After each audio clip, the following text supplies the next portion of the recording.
welcome back, everyone. We're here with more ordinary car reviews, bringing you regular car reviews, regular people. And today, joined by a special guest, we have Jamal with us here. He's going to tell us a little bit about his vehicles and all of that. We're going to get into the conversation. So before we get into all that good stuff, Jamal, tell us a little bit about yourself. What do you do? And who you are. Cool. Yeah. So firstly, foremost, thank you for having me on. Yep. Actually, pleasure. So my name is Jamal. I'll say I'm just an entrepreneur, business owner. So I have a physical store, so I sell trainers in two of the major shopping centers in the UK. Very nice. But also on the side, I also have a bit of cars that I play around with. Also try to make money through. So I do a bit of rentals as well. So that's something that I've dabbled in the last few months. But yeah, I'm enjoying that as well. So yeah, if anyone was to ask me who am I, what would say? It's entrepreneur, business entrepreneur. owner, Okay. risk taker. Yeah, risk taker. Roll the dice. Why not? Yeah. And that's good. Okay, so you mentioned a few cars. All right. So obviously, that's what we're gonna get into. So you might as well at this point tell us what cars do you currently have? Yeah. So I've got three cars. I've got a Range Rover Evoque, I've got a Land Rover Discovery Sport, and I've got a BMW 1 Series. Okay. So there's the three cars I currently have on my driveway. Yeah. At any given time. Yeah. I like that. Okay. Yeah. And just for the viewers, so they understand, what are the years of those cars so they know? So we've got this. So the 1 Series is the oldest one. So that is 2006, and both of the Land Rovers are 2017. Okay. Yeah. So okay. Cool. And which one did you buy most recently? What's your newest The one? most recent edition was the Range Rover Evoque. Okay. I bought that recently. Yeah. Okay. And this is a bit unique. So the reviews that you would have heard before, for those watching, you would have seen individual car reviews. And so since Jamal has a few cars, I might ask him some questions in comparing the cars and things like that. So it gives us a bit of insight. So your most recent purchase, the the Range Rover Evoque. Yeah. Would you say that is your best of the three vehicles? Is that your favorite? No, so my favorite is definitely the Discovery Sport. Okay. How comes? Why? I think it's a lot more spacious. Okay. I like cars that, in terms of just driving, it's a lot more spacious, the comfort. That's 7 seats as well, right? Yeah, 7 seats as well. So makes it's just just that space. I think in terms of road presence as well, road presence when it comes to the bumps and stuff like that. So I think for myself personally, I would say the Discovery is one of my favorites. Then of course it'll be the. Does the drive itself feel smoother than the other two? Yeah, I think the drive is definitely a lot more smoother. They're all quite different because obviously 1 Series is a hatchback, so you feel everything. You feel everything, every twist, every turn, every bump. So you feel everything. Then I think the Evoque is almost like the Discovery, but in terms of size wise, just a little bit smaller. Yeah. But you still feel even when you're turning or the bumps and all that, you still feel that. Whereas the Discovery is it just takes takes on the chin. I hear you. So do you feel any difference from the driver's position in the Discovery compared with the Evoque? As in just your seating position, do you still feel quite high up in the Evoque, or you feel a bit lower down? I think with the Discovery you feel a little bit higher up, and I prefer that. So I like the higher up feeling. Whereas look down on the peasants. Exactly. Not exactly that. Said exactly. Not exactly that. But it's just that road presence, No, I know you. Yeah, I love it. Yes, I do enjoy that. Whereas the Discovery is not like that size. Every time I pick up a Range Rover, Audi Q7, whatever it might be, I just enjoy that drive. And sometimes what's happened to me is I'll have these cars in stock and I'm driving them about, then they sell, right? And then I get back into my car. It's not the same. And it's not the same. And despite the fact my car might be a lot newer, more expensive, but it's low down. And I'm like, so my next purchase, I've already resolved. It's going to be SUV style. I think I'm at that age now anyway, where I would just want to be in comfort. Just comfort, man. I don't want to be sitting low anymore and struggling to get in and out. And no, it's true. It's true. Yeah. And I was actually told by someone, this might be interesting for some of the viewers, but I was told by someone he's a chiropractor and a physiotherapist. and he said one of the common problems that he has with his clients is actually the car they drive Okay. and their seating position. Okay, so that's the And impact. yeah, his recommendation to many of his clients is just if you change car and get a higher up car or car that sits you a bit better, or adjust your seat, you actually find that your back, your body is much. Yeah. So a lot of people are suffering because of maybe their seating position. Yeah. So so it's something that I was like, nah, you know what, I wanna get an SUV style. Yeah, I think so. Like even for me, like when I was because I was in my one series for a number of years. I think I bought that in 2020. I think it was with you. I was with you. I was with you. So I bought it 2020. Now in 2024. So I had it for 4 years. And in terms of that comfort, faithful. I've been faithful. Yeah, it hasn't had any issues. Only now I'm starting to hear expensive noises. They put the volume up a bit. But yeah, so it's only funny. just recently now it started to have a little bit of issues. But yeah, but I mean to say that in the last 4 years, that hasn't been that comfortable though. Right. It's only now that I've only started to go into like, okay, cool. Let's see what luxury cars are like. Yeah. And you can tell that they really prioritize comfort. Comfort like a main selling point. So, I must say, it's very humble of you as well because I know you, I know your business, I know it's been doing well. And for the longest, those that know Jamal, he just been driving that one series as if like, he could have got whatever he wanted a long time ago. But I think he's mastered the principle of delayed gratification. Maybe. So very good. Anyway, so of the 3 cars, I think you said your favorite Discovery Sport, right? Definitely, kind of all round, the drive, the feel, the presence, the road presence, all of that stuff. That's good. So with the 1 Series, tell me some things that you don't like about that car. What I don't like about that car. So as it is now, what don't you like about it? Yeah, so I think one thing we mentioned was in terms of like road presence. I feel like I get bullied on the road. I feel like that's what I don't like. I feel like I get bullied on the road. So I don't like the bumps, like just going over bumps. I think we underestimate how much like bumps take, like how much London is crazy, it takes your journey, like your comfort of your journey. So just the bumps and stuff like that. So just turning as well. I feel it a little bit more when I'm like heavier steering and stuff. Yeah. So for my personal car though, my car, the engine, like my car doesn't push. Right. That's the thing, and I think my car maybe it's like it is an engine issue. But I think maybe I've heard with BMW that is prone to like the engine after a while just starts to it happens. So but so it doesn't push. It's like if I on my other cars, it's gone. So I think that's probably. Sometimes that could be an age thing. Sometimes it's just the general maintenance. Like before you had the car, obviously it's had years with other owners and stuff. You just never know with these things. So it could be a range of things. Okay, so what are some of the things that you do like, or at least did like about the 1 Series? I know it's hard now because you've got 2 other cars that are considerably newer. And you're enjoying driving those more, I guess.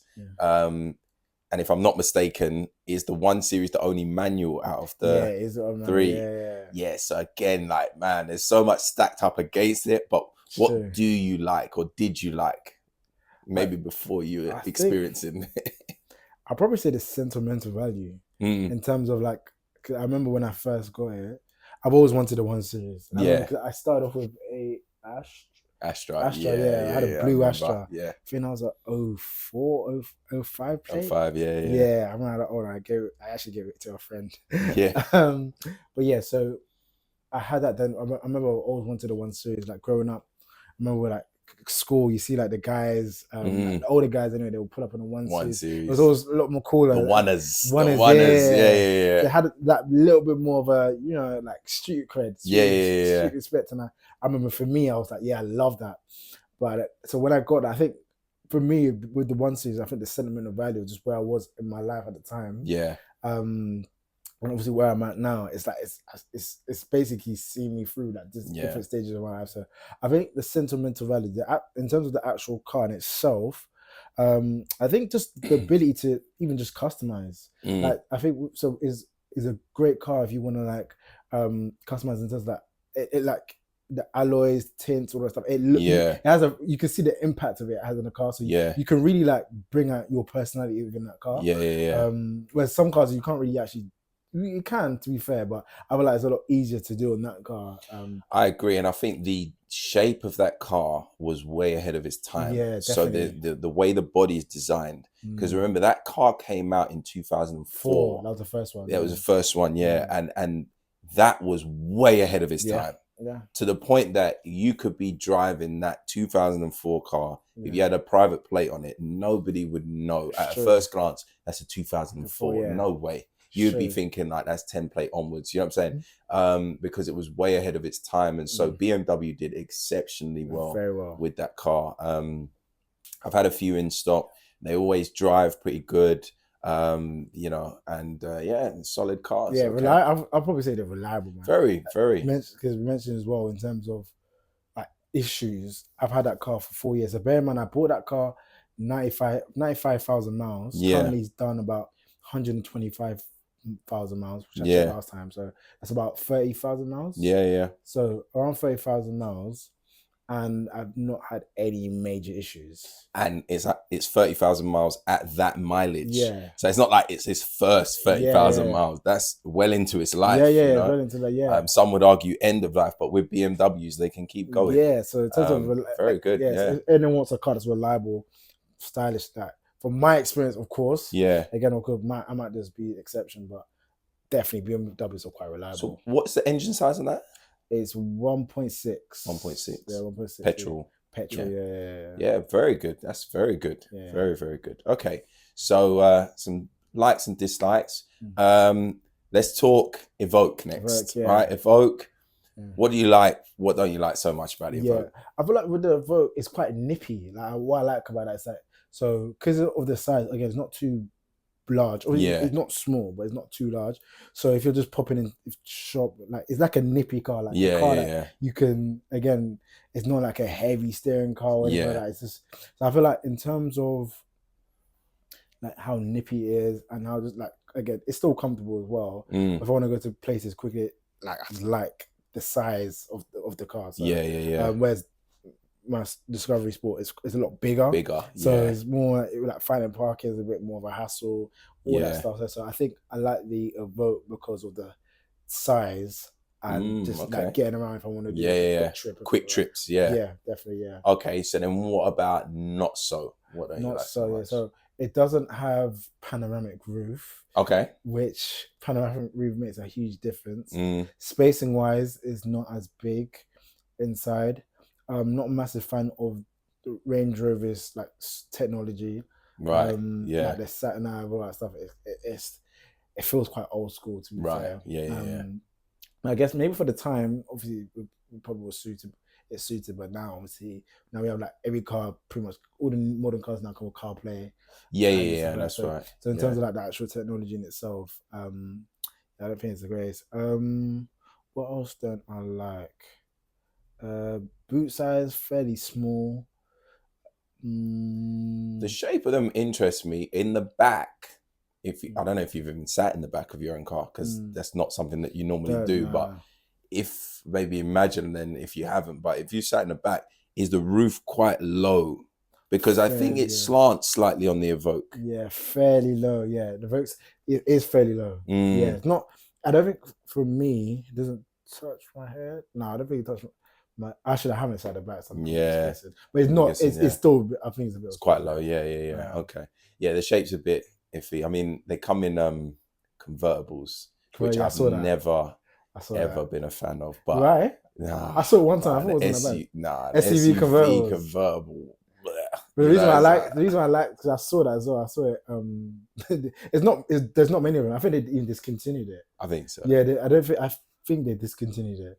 Don't quote me on that. But when I did my research on it one time, I think they didn't have. I think they stopped doing it. But with the convertible, the reason why I like it because not many people actually have an SUV convertible, so you really stand out. Yeah, I know. So you really immediately stand out, and there's soft top as well. That's even worse. That's what I don't like soft top. Soft top, bro. Soft top's horrible. Like, that's crazy. A soft top convertible is bad enough, soft top on an SUV. Yeah, it's horrible. Nah, I just look at it and I'm like, nah, could never. I saw it with the roof down, and if I'm honest, it didn't look terrible. Oh, it can't look terrible. It didn't look terrible. It's just. And I'm a fan of convertibles. I like convertibles, but it just seems odd to me. Okay, let's talk Discovery. Discovery, yeah. Some of the things I know you said about the space and the presence you like. Anything else noteworthy that you like about the Discovery? Discovery, so I like interior. Interior is nice. I like, what do I like from Discovery? It's good from petrol or fuel. Sorry. Yeah. So it is a diesel. So a full tank will probably be like £60. Okay, that's very good. And what's your engine size? 2 litre. Okay. Yeah. It does have the magnesium engine. Oh no, I don't know. So with the Evoque and the Discovery have this. It's like that's the reason why it's in the 2 litre. Right. I think it's called the magnesium engine. I don't know if I'm pronouncing it right. Right. But that's known to have a lot of issues though. A lot of people say it has a lot of issues. So it has the it's called. I think it's called magnesium. All right. But yeah, so that's the way. I think Land Rover introduced that for the Discovery and Evoque. Right. I think so. Yeah. For those 2. I know some of the new Range Rovers, the Range Rover Sports coming in 2 litres, but every time I'm looking on Auto Trader, sometimes I'm just browsing, dreaming and I'm just looking, I'm like, I just can't touch a 2 litre. It's just too small for a car that size. Obviously, Range Rover Sport's much bigger, but like I'm looking at that, it just doesn't match up to me. So it's like I can't see that engine lasting in that car. You know what I mean? Sure. I'd have to go 3 litre upwards. So it makes sense, for those ones. So what don't you like about your Discovery? What don't I like about it? Actually, one thing I don't like about the Evoque, I did mention as well, is it doesn't have the rear camera. Oh, the rear view camera. Okay. So it doesn't have the camera. So it's just the parking aid. But I'm not. Once you start using a camera, it's like you can't go back. It's strange, but because I've got a couple of cars in stock and my own personal cars have got a rear view camera. It helps. And it's like, man, you get so used to it. But then I pick up stock, like older stock. No camera, obviously. To figure out. And I'm like, I've got to do that again. You know, you got to look back. Looking, gauging things, and a lot more work. I can imagine. Yeah. So, what don't I like about the Discovery? There isn't much, Actually, that's like my favorite. It's a good all rounder. Yeah, all right. That's what I'm saying. Too big. It's got 7 seats. It's got plenty of space. Like it ticks so many boxes. In terms of, it's probably I've never had a Range Rover Sport or anything like that. You can tell, like, they wanted it to still be they still wanted to be a Discovery, but it's almost like it was very much inspired to be almost like a range. It's like almost like a range, not a range, because they is it the cruise Lander, Land Rover Freelander, the Freelander. They had the Freelander, and I think they stopped that in 2013.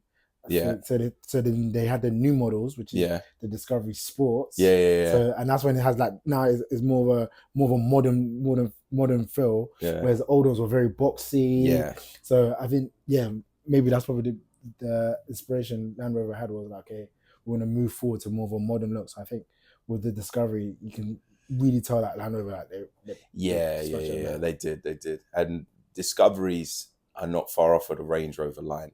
The thing that's interesting is the price tag as well isn't so far off that people think. They don't realize. And so I've always loved the Range Rovers and stuff and whatnot. And I thought, maybe I'll get Discovery and stuff. And at first, when I first said, I thought I was expecting it to be so much cheaper, because I thought Range Rover was like way up there. But it's not that much cheaper, because they still put in good technology into it. There's good engineering in the car and all that. So the price tag shows. And don't forget to like and subscribe. Make sure you hit that like button, subscribe. Sure you do that. Got plenty more content coming through. So quick one, just for the viewers. Someone comes to you, they say, I want to buy a BMW 1 Series, thinking of buying one. What's your initial response? Go for it. You want to buy it? Or would you say, you know, let me warn you about some things? Would you encourage someone to buy that?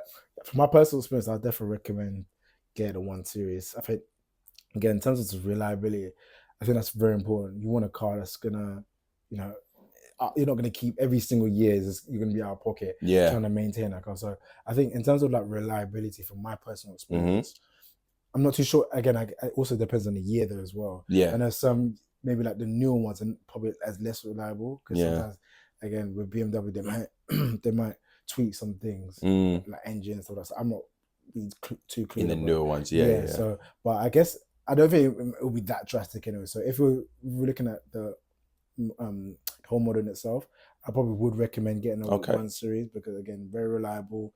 The newer ones are looking good as well. I like the shape of them as well. So I probably recommend definitely getting a 1 Series. It's interesting as well. We were talking about the shape of the car with the 1 Series. They haven't changed so much dramatic, on the 1 Series, right? And like if you look at something like, you look at a Ford Focus, right?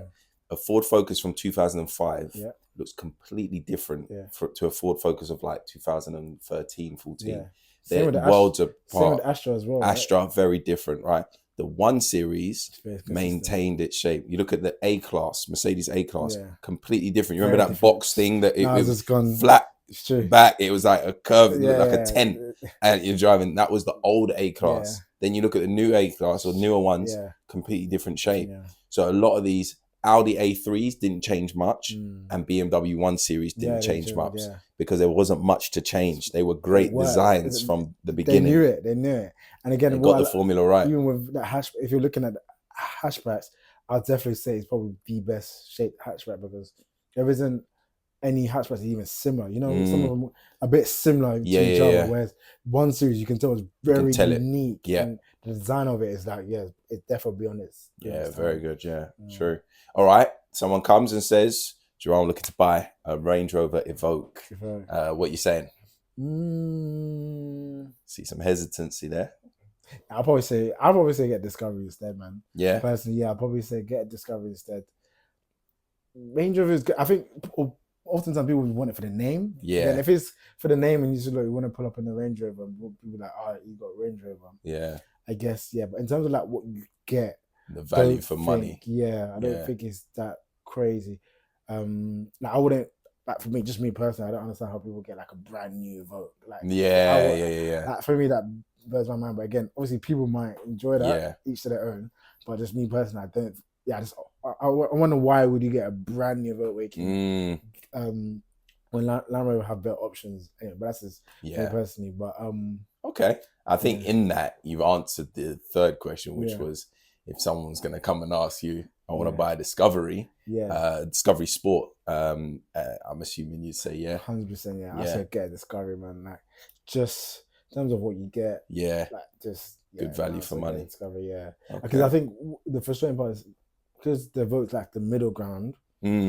It's you either just go big or go home. Like, if you're going to be an SUV, just be a larger size SUV. True. Again, of course, I did mention the benefits of it. There are like in terms of that nipping around and stuff like that. But if you're looking at in terms of what you're paying, and you put that all together, I wouldn't say it's worth it. Just bearing in mind that. But again, there are benefits from it. But just looking at overview, I wouldn't say it's worth the pay. The price tag. That's just my personal opinion. All right, cool. We appreciate that. Well, thank you very much. Okay, my pleasure. For coming on. And so just a reminder, if anyone, if you want to know more about any of these cars, pop something in the comments, put your question in there. We'll be sure to get Jamal to answer on those. If you are intrigued and you're like, I want Jamal to talk more about a particular one of these 3 cars, we can get him on to do an individual review of one of those cars. But let us know in the comments and then we'll make it happen. If there are particular cars you want us to review, put that in the comments as well. And we'll find the owners and we'll bring them onto the show so that you can get that car review. All right, until next time, thank you very much.